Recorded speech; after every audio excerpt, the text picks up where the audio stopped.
Hey guys, before we start this video, let me know in the comments, would you rather have young Anakin return or the original Sebastian Shaw? We would be honored if you would join us. I remember the first time I saw the remastered edition of The Return of the Jedi.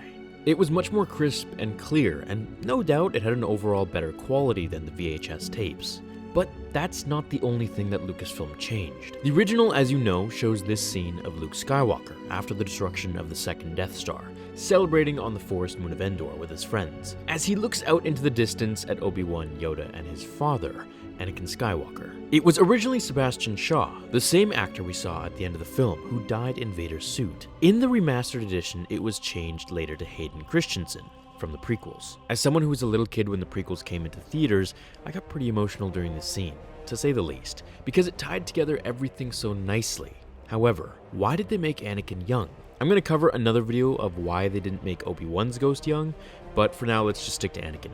The reasoning behind this is fairly simple. It comes from an interview with George where he touched on this topic personally when asked. He had this to say about it. A Jedi's Force ghost is the image the Jedi had of themselves when they died, and that Anakin died when he became Darth Vader. So right there we can see that Lucas was trying to tie in all the films as closely knit as he could, and by putting young Anakin's head onto old Anakin's body, he was able to do this, at least in his vision. I'm going to also add the novelization in there.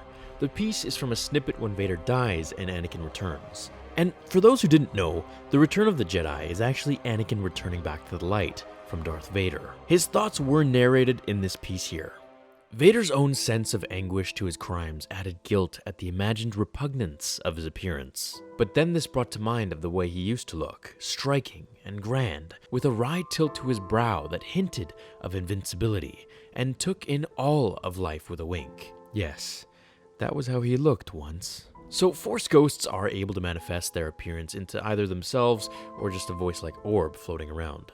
Since this image was the last time Anakin was a Jedi, and from what we know at this point, unless changed by Disney, is that only Jedi can become Force ghosts, of course in canon, then it makes sense for Anakin to return in his younger form. Now, my small theory about this is that we know Lucas had relations with Disney for years before they bought the rights, as he even said in interviews. So perhaps they had a little to say in the matter so that they could bring Anakin back in the future, helping with the continuity and to bring more hype to the films. I want to know what you all think.